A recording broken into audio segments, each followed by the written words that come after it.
আসসালামু আলাইকুম। আমার ঘরের যে দরজাটা করব সেটা 3D ডিজাইনের পাল্লার কাজ চলছে, মেশিনে ডিজাইন করছে। দেখুন, যে ডিজাইনটা করছে মেশিনে এটা অনেক সময় লাগে, 7 থেকে 8 ঘন্টা সময় লাগে একটা পাল্লার ডিজাইন করতে। 3D ডিজাইন এটা অনেক সময় লাগে করার জন্য, কারণ নিখুঁত কাজ করতে হলে একটা ডিজাইনে মেশিনে অনেক সময় লাগে, সেটা তো তাই করা হচ্ছে।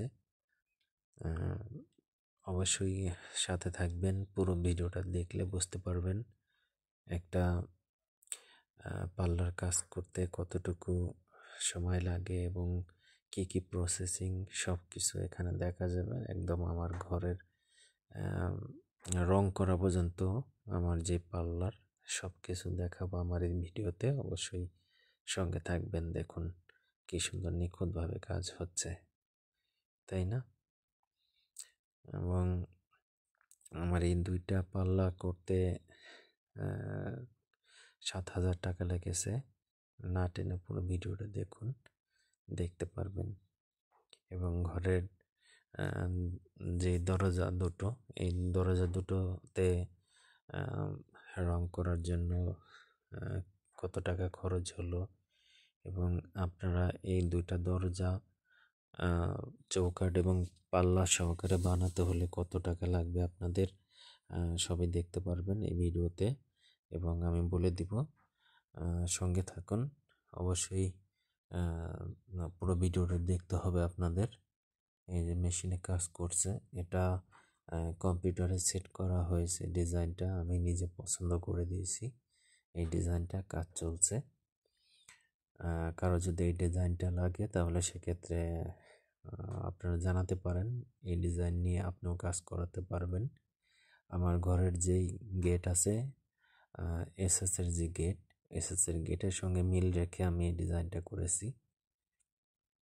দেখুন, এখানে কিছু কাজ হয়ে গেছে অলরেডি, আর বাকি কাজ হচ্ছে। এখানে ডিজাইন করার পরে যেরকম লাগলো দেখুন, এই যে আমার পুরো ডোরের ডিজাইনটা হয়ে গেছে এখানে। তো এরকম 2টা ডোর করেছি আমি, 7,000 টাকা নিয়েছে। দেখুন কি নিখুঁতভাবে করেছে, 3D ডিজাইন। এটা কিন্তু 3D ডিজাইন করা হয়েছে এটা, তাই অবশ্যই আপনাকে ফুল ভিডিও দেখতে হবে যদি রং করা অবধি আপনি দেখতে চান। এরপরেই ফিনিশিংয়ের যেই কাজটা, 3D ডিজাইনের কাজটা হয়ে গেছে এখানে, এবং এই মেশিনে কাজটা করা হয়েছিল। এই মেশিনটা সম্পূর্ণ কম্পিউটারাইজড। এটা ল্যাপটপে ডিজাইন দেওয়ার পরে তারপরেই যে ডিজাইন সেট করবে সেই ডিজাইনই এখানে আপনার কাঠে সেই কাজটা শুরু হয়ে যায়। খুবই নিখুঁতভাবে করে, এবং প্রযুক্তি এখন মানুষের হাতের মুঠোয়। তো ডিজাইন করা শেষ হয়েছে, এই কাজগুলো করা হয়েছে এই মেশিনে। দেখুন কত সুন্দর কাজ করা হয়েছে এখানে, সবই মেশিনের দ্বারাই। এই পাল্লাটা অনেক সুন্দর একটা কাজ এখানে করা হয়েছে, আর বাকি কাজগুলো খুবই ভালো। দেখুন, এই যে পাল্লাটা এখন ফিনিশিংয়ের কাজ চলছে। দেখুন, রং করার আগে অনেক ঘষা মাজা করতে হয় সুইচ পেপার দিয়ে, যেটাকে ঘষে ঘষে তারপরে এটা প্লেন করতে হয়। প্লেন করার পরে তারপরে পরিষ্কার করে তারপরে কিন্তু রঙের কাজ করতে হয়। এখানে রং ফুটবে না, অতএব আপনাকে সিরিজ পেপার দিয়ে সুন্দর করে ভালো মতন এটাকে আপনাকে ঘষে ঘষে তারপরে এটাকে আপনার একদম ফিনিশিং করতে হবে। তারপরে সুতি কাপড় দিয়ে এটাকে পরিষ্কার করে অথবা ব্রাশ দিয়ে পরিষ্কার করে তারপরে রঙের কাজটা আপনাকে করতে হবে।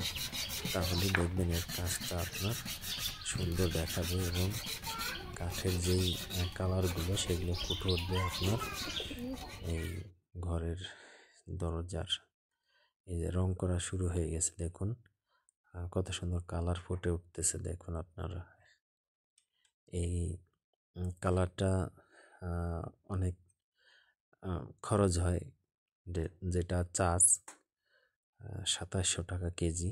তো এখানে আমার 150 গ্রাম লেগেছে 390 টাকা, এবং চক পাউডার লেগেছে, তারপরে মোম লেগেছে, তারপরে আরও অনেক সরঞ্জাম লাগে, এখানে স্পিড লাগে, তারপরে সাদা কাপড় লাগে, সুতি কাপড় যেটা দিয়ে রং করছে ওইটা, তারপরে সিঁদুর রং লাগে, সরিষা ফুলি রং লাগে, তারপরে আরও অন্যান্য জিনিস লাগে, সেগুলোর নামটা আমি বলতে পারছি না এখানে, দুঃখিত বন্ধুরা। তো যেসব মালামাল লাগে এটা যারা কাঠের কাজ করে এবং করায় অনেকে জানে। তো এই ছিল এসব কাজের যেই সব বলার ছিল আপনাদের বলে দিয়েছি। আর যদি কোনো কিছু জানার থাকে আপনারা অবশ্যই জানতে পারবেন, কমেন্ট বক্সে জানাবেন, আমি বলে দিব।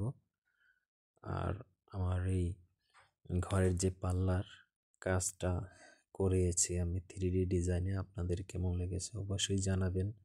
আর ডিজাইন কারো ভালো লেগে থাকলে, কারো ডিজাইন যদি নেওয়ার ইচ্ছা থাকে বা এই ধরনের কাজ করাতে চান, তাহলে অবশ্যই জানাবেন। আপনারা এই ধরনের কাজ করতে পারবেন আপনার ঘরের পাল্লার জন্য। ঘরের দরজা কাঠের, এটা মেহগনি কাঠ দিয়ে আমি করিয়েছি এই কাজটা, সম্পূর্ণ শাড়ি অল শার কাঠ দিয়ে আমি করেছি। আর আপনারা করালে এটাকে